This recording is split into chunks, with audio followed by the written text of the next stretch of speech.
Dans cette présentation, nous allons découvrir les fonctions et réglages principaux d'un oscilloscope.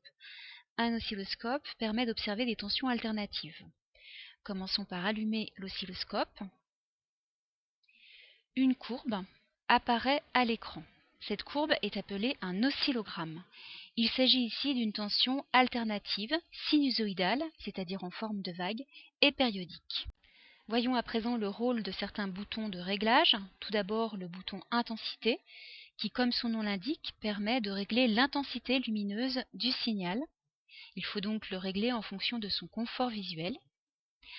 Le bouton focus, ce n'est pas très clair sur cette vidéo, mais il permet de régler la netteté du signal. Le bouton position verticale, ce bouton permet de déplacer verticalement la courbe vers le haut ou au contraire vers le bas. Et enfin, le bouton position horizontale qui permet de déplacer horizontalement vers la droite ou vers la gauche le signal. D'une façon générale, pour pouvoir exploiter correctement un oscillogramme, la courbe doit être centrée sur le cadran de l'oscilloscope. D'autre part, il va falloir régler les échelles de représentation de la tension.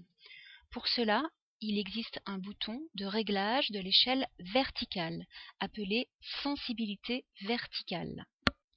Sur cette image, on voit que la sensibilité verticale est réglée à 1 volt par division. Cela signifie que chaque division, c'est-à-dire chaque carreau, compte verticalement pour 1 volt. Si j'augmente la sensibilité verticale, je passe à 2 volts par division, ce qui signifie que chaque carreau compte verticalement pour 2 volts. La courbe s'aplatit.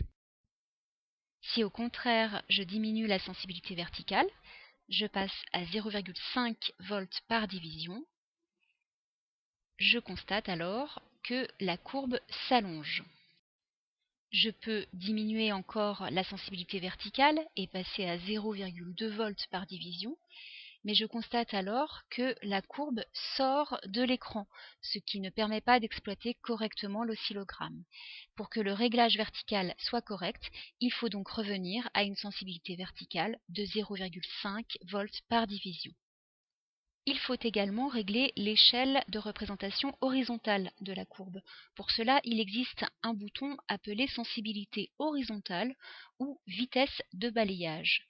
Sur cette image, on peut voir que la vitesse de balayage est réglée à 0,2 millisecondes par division, ce qui signifie que chaque carreau compte horizontalement pour 0,2 millisecondes.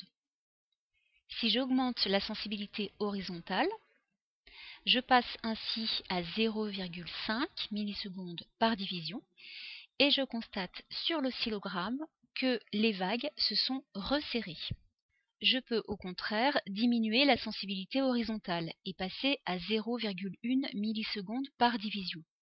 Je constate alors sur l'oscillogramme que les vagues se sont au contraire écartées. Je peux diminuer encore la sensibilité horizontale et passer à 50 microsecondes par division.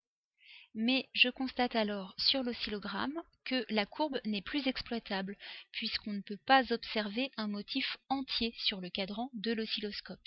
Il faut donc que je revienne à la sensibilité horizontale précédente, 0,1 milliseconde par division.